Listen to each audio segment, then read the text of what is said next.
Sound off for Chesterfield. Chesterfield, the only cigarette in America to give you premium quality in both regular and king size, brings you Dragnet.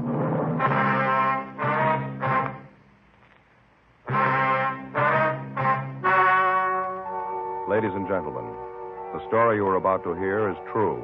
The names have been changed to protect the innocent.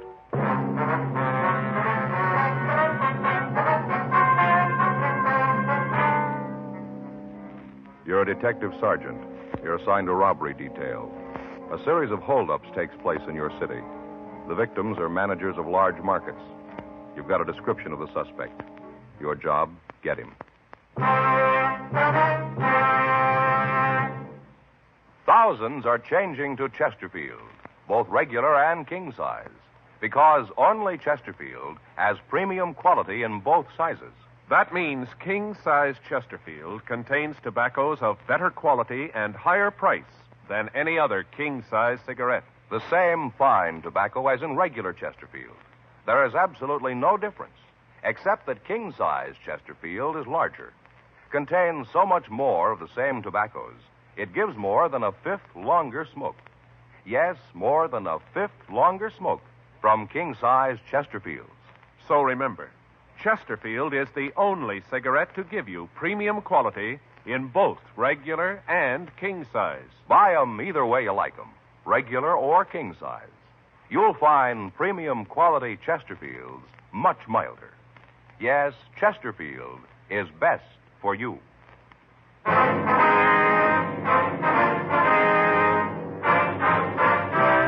Dragnet, the documented drama of an actual crime. For the next 30 minutes, in cooperation with the Los Angeles Police Department, you will travel step by step on the side of the law through an actual case transcribed from official police files. From beginning to end, from crime to punishment, Dragnet is the story of your police force in action.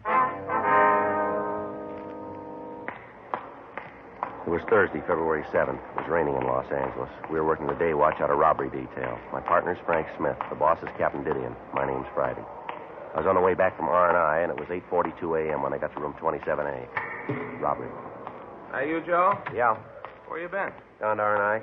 Oh, I'm sorry I'm late. No, there's no problem. Couldn't get the car started. The battery was dead. I had to call the gas station and have them get me started. Well, don't worry about it. It's okay. Anything here in the book? No. Checked him when I got in. Had a 211 out in Westwood last night.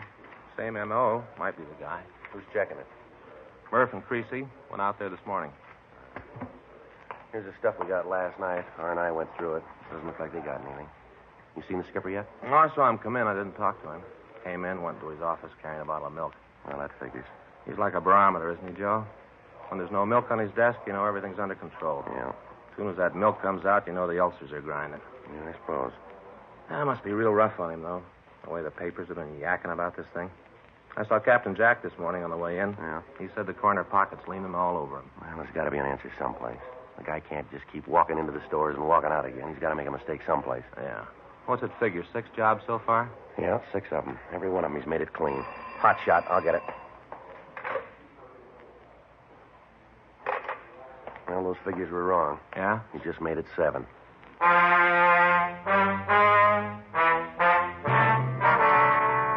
For the past 2 months, a hold-up man had been hitting markets throughout the central area. In each case, the description of the bandit was the same.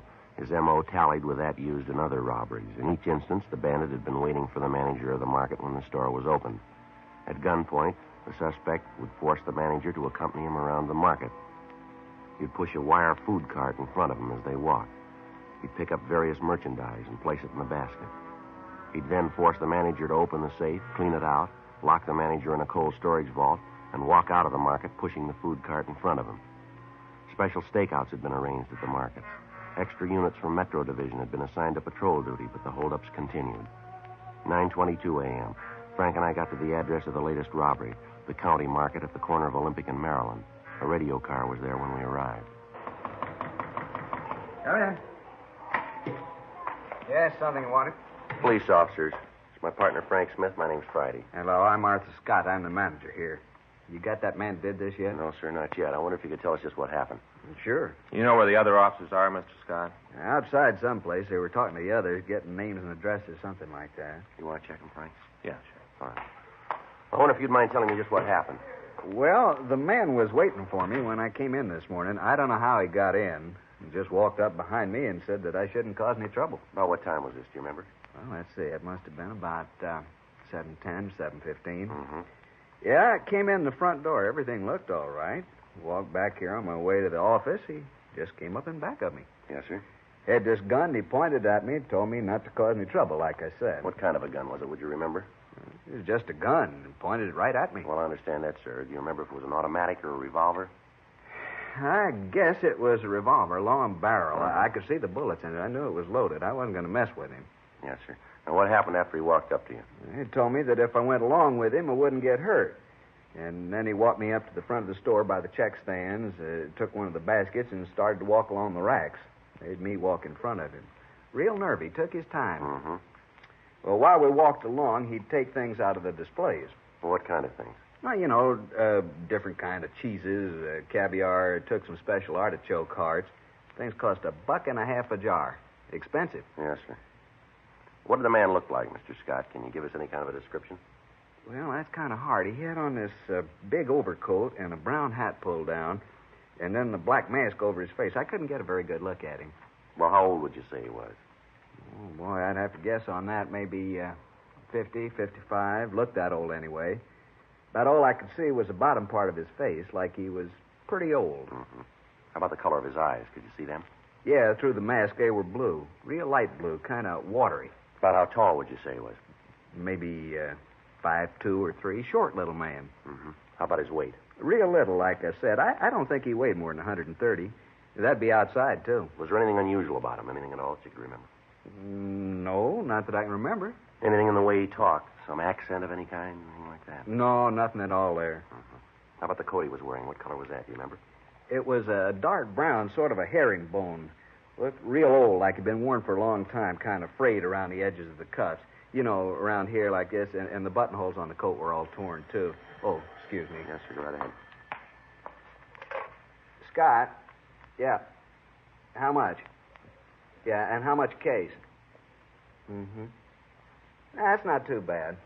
Yeah, we'll order 25 cases of it, huh? We'll use it as a loss leader this weekend. Okay. Well, don't bother me about it now. You do what you think. Okay. Seems like nobody can do anything but you. Give people a little responsibility, they hardly ever know how to use it. Yes, sir. What if you'd go ahead with your story? Hmm? Well, right after this man picked up the food? Oh, well, at first I thought he was going to take that. And then I got thinking about the stuff in the papers. You know about the Black Mask Bandit? Yes, sir. Well, I got thinking about that, and then I knew who he was. I tried to get as much information about him as I could. Not much, anyway. About this time must have been 7:30 or so. Jack Thomas came in. He works in the vegetable department. And right away, this guy said for him to get in the back. You mean back here? No, back in the meat department. Put him right in the refrigerator. Well, what about the other employees? What happened when they came in? He'd make them get back in the refrigerator. Cold. People were pretty lucky. Being as how it's cold outside, most of them had coats on. Would have froze if they didn't have. I understand. Customers, too. They'd come in, he'd put them in the refrigerator. There was 14 people in there when he got through. A couple of kids, too. Came in with their mothers. I see. Well, then he took me back to the safe, made me open it. I thought about saying no, but it's a little safe, you know, down low. Yes, sir. Well, I knelt down to work the combination. I looked up at him, had the gun pointed right at my head. I looked right into the barrel, saw the bullets in the cylinders. I was scared, and I opened the safe. He took the money and put it in a paper bag and dropped it into the basket. And he put you in the refrigerator, too, did he? Yeah, that is, he started to. When he opened the door, the people in there were all shivering, flailing their arms around, trying to keep warm. It's a little room, not much bigger than this, and there wasn't much room to flail. Anyway, they asked him if he wouldn't let him out. He said no, but then he asked me if there was someplace else he could put him. And I told him that the only place I could think of was another storage room. We use it sometimes when we got a real big shipment of meat. Don't usually keep it under refrigeration. I see. They let you all go there, huh? Yeah, the darndest thing I ever saw. 14 of them. All 14 herded them just like cattle. Moved them all to the other cooler. They were all so cold they'd have done anything to get out of that one. I tell you, officer, I was scared that one of them might try to be brave about it and cause trouble. I think that guy would have killed him right on the spot. Yes, sir. Well, what did he do then? Well, he locked the door, Then from when I could see through the cooler window, he just strolled out of the store and down the street. He was still wheeling a basket in front of him. Anything, Frank? Yeah, Joe. I checked with Wheelock from the radio car. He said they canvassed the neighborhood, came up with a man who thinks he saw the bandit drive away. Was he able to give us any kind of a description on the car? No. Said he saw this guy walking down the street pushing a basket and thought it was kind of funny. Didn't pay too much attention to it. Saw him get into a late model Ford and drive away. Couldn't give a very good description of the car. Said it was a dark color. Not sure about the year. The guy still had that mask on? No. Didn't have the mask, but the fellow didn't notice anything about his face. Can't help us much there. He's going to come down and look through the mug books. Oh, that's good. Do you have any idea how much money was taken here, sir? Well, no, I can't tell you to the penny, but I figure about $3,500. You usually keep this much money on hand, do you? No, not as a rule. I didn't get to the bank yesterday. We had an inventory sale going on. I just didn't get the chance. Did the bandit take anything you think might help us identify him? Anything from the safe that you might be able to describe? No, not a thing. Just the money. Of course, that's enough. There wasn't much in there. A wristwatch that was lost here in the store. He looked at that but threw it back into the safe. Was he wearing gloves, do you remember? Yeah, he was. Looked like pigskin, sort of a light tan. Mm-hmm. Oh, I know what you're thinking about, fingerprints. No, with those gloves, he wouldn't leave any. Yes, sir. Say, officer. Yeah? You talked to the other officer that was here, the one in the car? Yes, sir, I did. He was kind of in charge of the people in the icebox, took care of them. Was any of them hurt? No, sir. Some of them were pretty cold, but they were all right. Yeah, we keep that box turned way down to sub-zero. Yes, sir. I wonder if, as police officers, you'd mind talking to those folks. They're all good customers here. I'd hate to lose them to Frenchie's Fine Foods down the street. Where's that, sir? Frenchie's Market just down the street. He's going to make a big thing out of this. By noontime, it'll be all over the neighborhood. Well, I'm sure none of your customers will blame you, sir. Well, no, officer, it ain't exactly that. That Frenchie's going to make a big reputation on my back.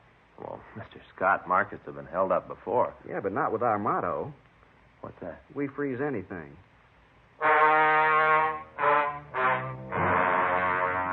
9:46 a.m. Frank and I continued to talk to Arthur Scott. We questioned him about the actions of the hold-up man, but he was unable to give us any new information. The crime lab came out and checked the store. The M.O. was the same. He'd entered through a rear window. Tool marks were found. Photographs were taken. No other physical evidence was found. 10:14 a.m. We drove back to the office and checked with Captain Didion. 3 other teams of men were assigned to help us in interviewing the people who had been locked up in the refrigerator. None of them could add anything to what we already knew. Because of the age of the bandit and the smoothness with which he operated, we had a hunch that he might have served some time in a state prison. Frank and I checked out a trip car and drove up to Folsom Penitentiary. We checked with Warden Heinze and told him what we wanted. For the next 2 days, we checked the prison files. We got several possible leads, but when we got back to Los Angeles, none of them led anywhere. Tuesday, February 12th, 8:49 a.m. We checked with Captain Didion. Well, you come up with anything? No, not a thing, Skipper. We checked them all out. Nothing. How much longer do you figure it's going to take you to come up with something we can use? We're doing everything we can. We've run down every lead. They all go nowhere. Yeah, I know. I've been telling the corner pocket that all month. It doesn't prove a thing, and they aren't buying it anymore. Well, Frank and I got an idea, Skipper. It's kind of wild, but might turn it. Well, let's hear it. Well, if you take a look at the map over here. In the last 2 months, he's hit 7 places here. Here, through here, and up and through here. Not much of a pattern, but maybe there's enough to work on here. Mm-hmm. From the way he's worked in the past, he's going to be waiting in the stores when the manager comes in. So the problem is to find some way to check the managers after they first get to the stores. So? Well, so most of the stores open about 8 o'clock. From what we've been able to check out, the managers get in about 6:30 to 7. We make arrangements for them to call the office after they're in the stores and they've checked them through. How are you going to work the calling? Well, Frank and I figured that if we could stagger the call, so we'd get one at, say, 6:30, next one at 6:31 or 6:32, and so forth. We allow them 5 minutes leeway. If we haven't heard from them in that time, then we know something's wrong, sir. How many men do you figure you're going to need to do this? Well, maybe 2, 3 other teams. Those and the men from Metro that we have now. It's wild, Skipper, but it's about the only thing we got left. How long will it take you to check with the store owners? Well, maybe 2, 3 days. We figured that we'd keep it in this area right over here. It seems to be maybe where he'll hit next. Is all we can. Now, just a minute. Robbery, Didion. Yeah. When? They sure about the ammo? Mm-hmm. Description? Send it in, will you? Right. Better enlarge that area. What do you mean? You just hit in Sacramento.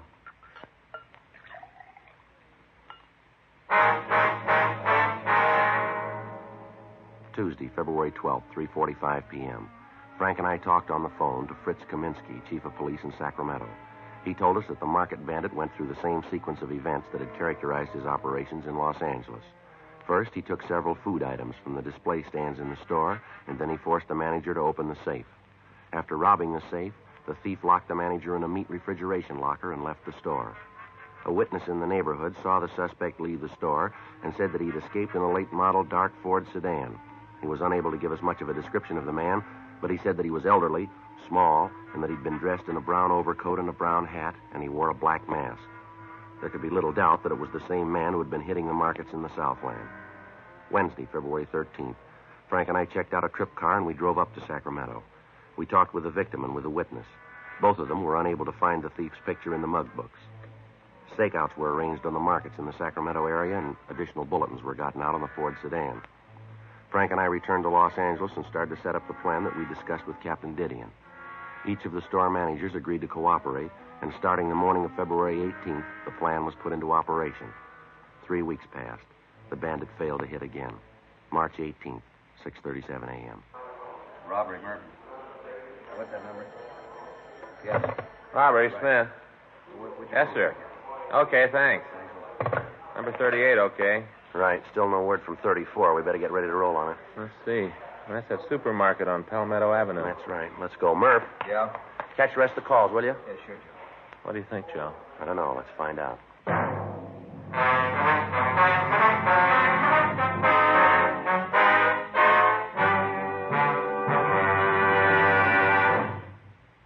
You are listening to Dragnet, the authentic story of your police force in action. The modern way to sell cigarettes is the Chesterfield way, both regular and king size. And we're the only one that does it. We tell you what Chesterfields are made of to give you premium quality in both popular sizes. Our scientists select the best materials. They select for Chesterfield the world's best tobaccos, blend them just right, and they keep Chesterfields tasty and fresh with the best of moistening agents. Now, here's something else that's completely modern about Chesterfield. People smoke Chesterfield, and we tell you what happens. Scientifically, but simply. A medical specialist is making regular bi-monthly examinations of a group of people from various walks of life. 45% of this group have smoked Chesterfield for an average of over 10 years. After 8 months, the medical specialist reports that he observed no adverse effects on the nose, throat, and sinuses of the group from smoking Chesterfield. I'd say that means real mildness. And finally, we ask you to try Chesterfield and prove what we say. Chesterfield is best for you. They're much milder, to give you all the pleasure that the modern cigarette can give.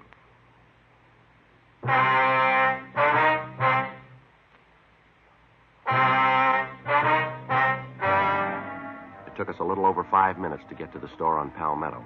As we went by the place, we couldn't see anyone through the front windows. The store looked empty. Frank pulled the car into the parking lot next door to the store, and we walked around to the front. How about it? No, I can't see anything from here. You want to cover the back? Yeah. I'll give you time to get back there, then I'll go in the front. Right. Watch it.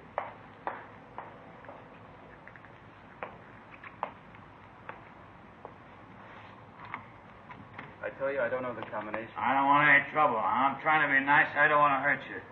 Open the safe and everything will be all right. You read the papers. You know about me. Now do what I say and nothing will All right, mister. Let's hold it right there. Police officers, put that gun down. Now, watch it, Joe. He's coming at you. Get out of my way. All right, come here. You okay, Joe? Yeah, I got him, Frank. Want to shake him down? Right. Here. You got him? You got the gun? Yeah, we got him. I was sure scared there for a minute. I tried to think about how I was going to stall him long enough before you get here. He's clean, Joe. All right, come on, mister. On your feet. Come on. What's your name? Clark. Leonard Clark. All right, let's go. You want me to go along with you? Yeah, we want you to make a crime report. Fine. I'll do anything to help try to rob me. Lousy deal.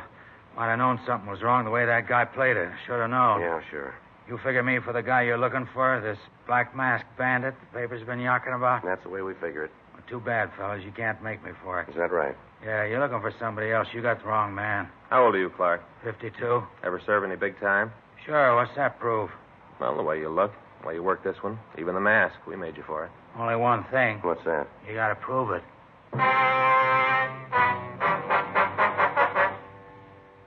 8:30 a.m. We took Leonard Clark downtown to the city hall. We talked to him for about an hour. He admitted trying to hold up the market, but he insisted that he was not the Black Masked Bandit.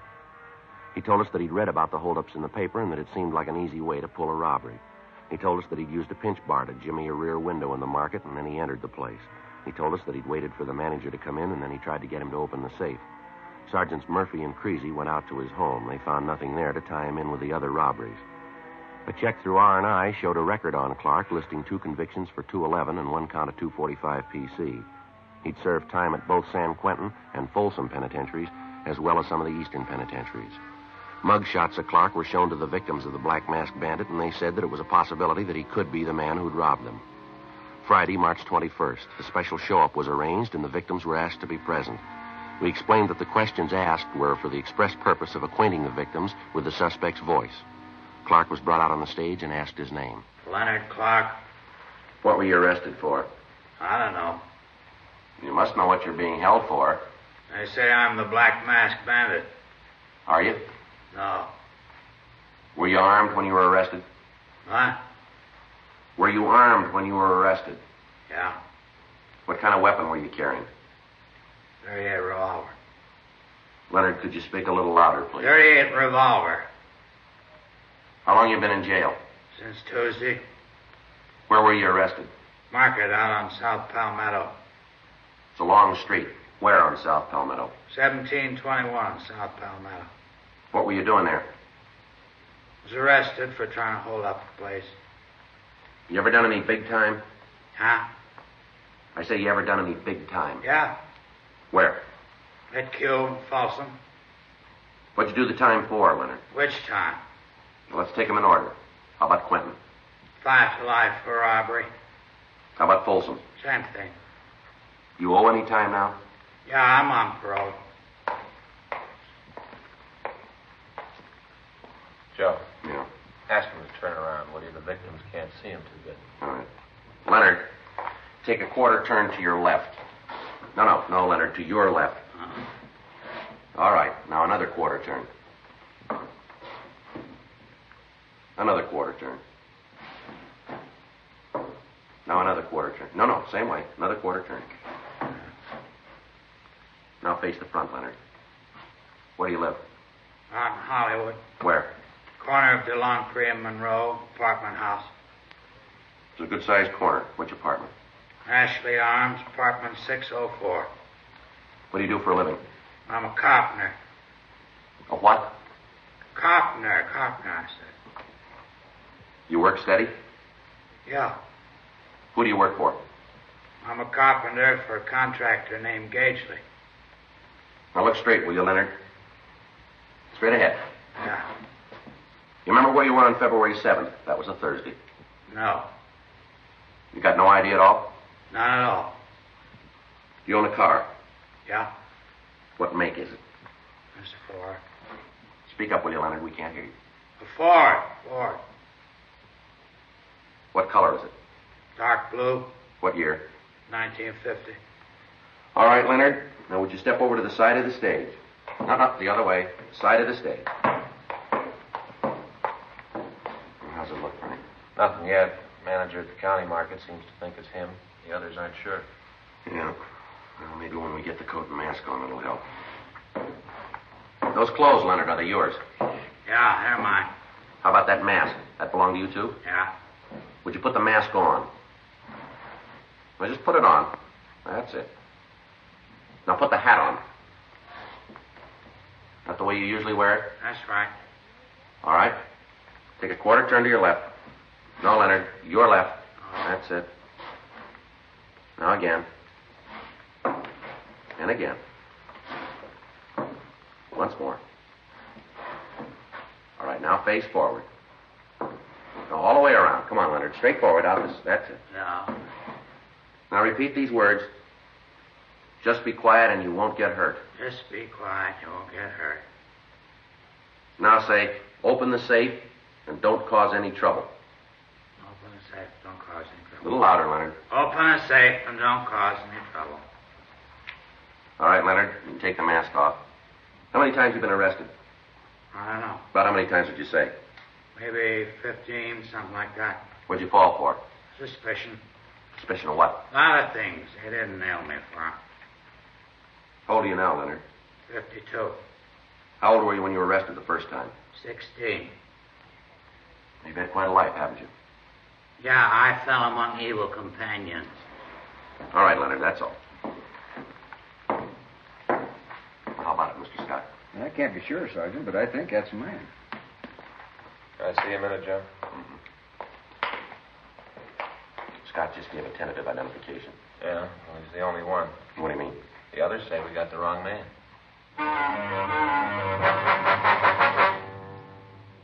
11:45 p.m.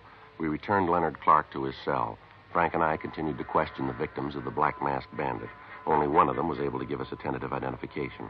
Clark would be filed on the following morning for attempting to rob the market on Palmetto Avenue, pending investigation on the other charges.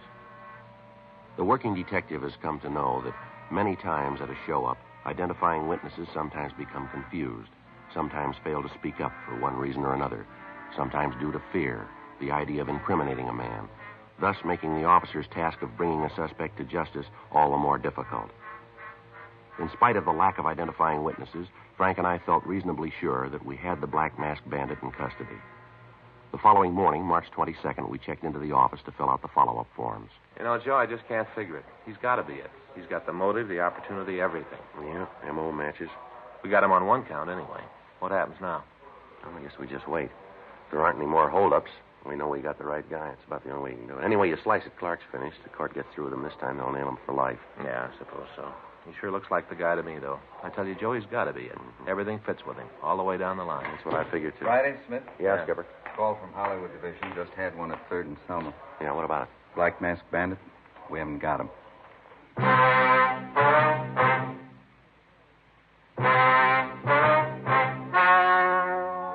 The story you have just heard was true. The names were changed to protect the innocent. On July 17th, trial was held in Department 89, Superior Court of the State of California, in and for the County of Los Angeles. In a moment, the results of that trial. Now, here is our star, Jack Webb. Thank you, George Fenneman.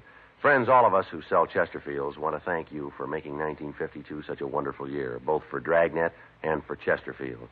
Remember, Chesterfield makes it possible for us to bring you Dragnet, and in return, we hope you'll try our cigarette, because Chesterfield is best for you. Premium quality Chesterfield. Either way you like them, regular or king size. They're much milder.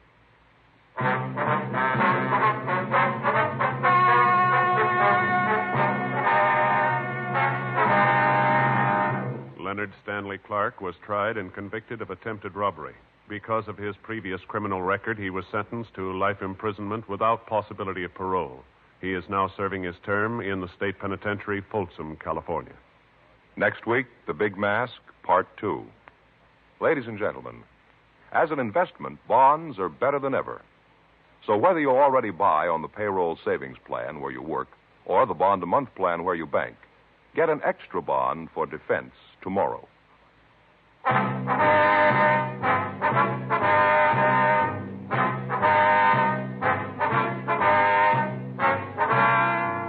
You have just heard Dragnet, a series of authentic cases from official files. Technical advice comes from the Office of Chief of Police W.H. Parker, Los Angeles Police Department. Technical advisors, Captain Jack Donahoe, Sergeant Marty Wynn, Sergeant Vance Brasher. Heard tonight were Ben Alexander, Whit Connor, Harry Bartell. Script by John Robinson. Music by Walter Schumann. Hal Gibney speaking. Sound off for Chesterfield. Either way you like 'em, regular or king size, you'll find premium quality Chesterfields much milder. Chesterfield has brought you Dragnet, transcribed from Los Angeles.